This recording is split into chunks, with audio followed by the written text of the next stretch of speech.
আসসালামু আলাইকুম, সবাই কেমন আছেন? আশা করি আল্লাহর রহমতে ভালোই আছেন।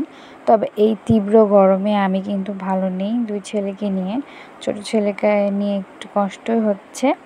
যাই হোক, তো আজকের ভিডিওটা সম্পূর্ণ একটা রিকোয়েস্টের ভিডিও। তো এই বর্ডার লাইনের ডিজাইনটা এঁকে দেখাবো আজকে। তো এই কাঁথাটা কিন্তু অলরেডি 1 বছরের উপরে হয়ে গেছে, ভিডিওটা আপলোড দেওয়া আছে। আর এই কাঁথার সম্পূর্ণ ভিডিও কিন্তু আপলোড করা আছে আমার চ্যানেলে।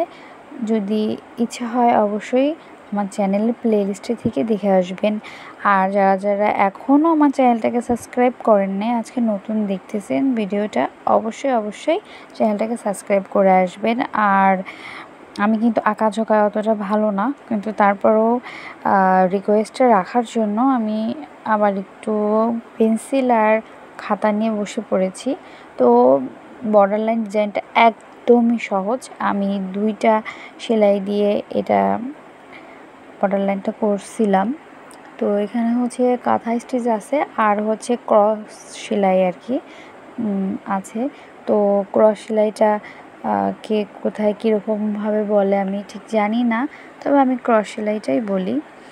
তো চেষ্টা করছি সুন্দর করে আঁকার জন্য, জানি না কতটা হেল্প হবে।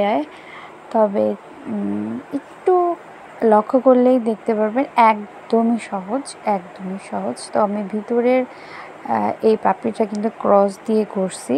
তো এই সেলাইটা সম্পূর্ণ ভিডিওটা আমার প্লেলিস্টে দেওয়া আছে, চ্যানেলে দেওয়া আছে। প্লেলিস্টে যেয়ে অবশ্যই চেক করে দেখবেন আশা করি। আর আমি তো কাঁথাটা করছিলাম হচ্ছে 2টা কাপড়, 2 কালার কাপড় অ্যাড করে। আর কাপড়টা কিন্তু পপলিন কাপড় ছিল, আমরা যে কাপড়টা দিয়ে সালোয়ার বানাই কামিজের, ওই মোটা কাপড়টা দিয়ে 2 পরতের কিন্তু কাপড়টা ছিল। তো আমি আমার বড় ছেলের জন্য কাঁথাটা সেলাই করছিলাম। তো এখন ছোট ছেলে ব্যবহার করতেছে। আর ইনশাল্লাহ সামনে ছোটো ছেলেটা একটু বড় হলে বড় ছেলের জন্য আর একটা সেলাই করব, হয়তো সেটাও শেয়ার করব আপনাদের সাথে কোনো এক সময়।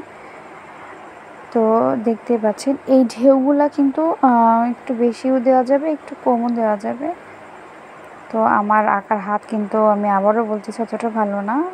যারা একটু সুন্দর করে আঁকতে পারবেন তারা একটু সুন্দর করে এঁকে নেবেন। তো আমি মোটামুটি আমার কাজ চলে আর কি, সেরকম আঁকা আঁকতে পারি আমি।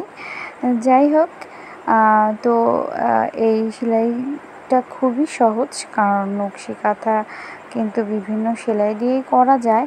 তবে কাঁথা স্টিচটা কিন্তু বেশি চলে, কারণ ওটা সুন্দর লাগে বেশি। তো যাক, আঁকা হয়ে গেছে আমার।